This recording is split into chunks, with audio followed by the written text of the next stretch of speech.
My name is Erica Smithwick, and I am a field scientist and a professor. I was always interested in science. I always knew I wanted to do something with the environment, but I wasn't quite sure how they would come together. And I think growing up in the woods, growing up outside of a farm, I kind of knew that I liked being outside. And the more I thought about what I wanted to do, the more I thought I kind of want to understand it better. But I wasn't sure which field of science I wanted to do. But then the geologist stood up and talked about the formation of the earth and the stories around volcanoes, and I was hooked with that. But the geology degree at the university I went to offered you the opportunity to do environmental studies as an overlay, so I actually double majored in both of those.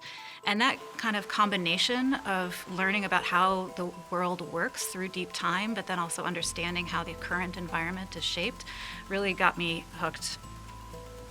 Traveled as a study abroad student to Australia and New Zealand, and that sense of independence of being able to observe the natural world and make reflections on it was very exciting to me, and so I've never really lost that drive.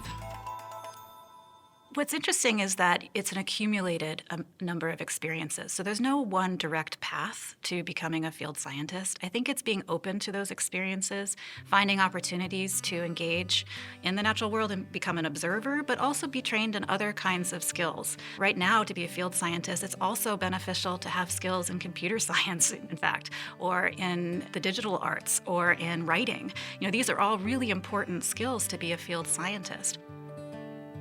So for me, I moved around quite a lot in my education. Again, didn't know where I would end up, was always open to this idea of becoming a researcher and a field scientist and a professor, but that seemed very far off. So I would say the advice is to just take it step by step and keep following your passion. I know people say this all the time, and sometimes it doesn't work out, but for me, it was really just learning at each stage and figuring out, okay, I like doing this, I'm going to keep doing this, and then pivoting a little bit more.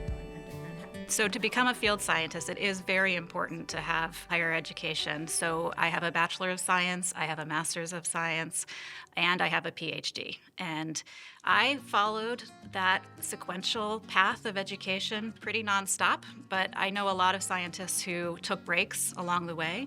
For me, going to different places through that education was really important to keep me engaged and keep me along that path. Frankly, I just loved learning, and so it was pretty easy for me to keep engaged in the higher education space. But there are lots of other ways that you could become a field scientist as well. Right now, a lot of my colleagues are actually working in industry or in federal agencies or in non-governmental organizations and are doing field science.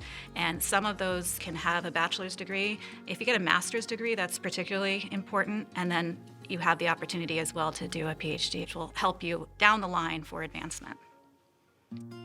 Pennsylvania is an amazing place to do field science. Whether it's studying the forests, whether it's studying the rivers and understanding how the rivers are affecting the Chesapeake Bay and the broader region's water quality, whether it's understanding the long history of the geology of the Appalachian mountain chain, or whether it's trying to understand how we're grappling with climate change and how we're thinking about our agricultural resources across the state. I mean, all of those domains require science.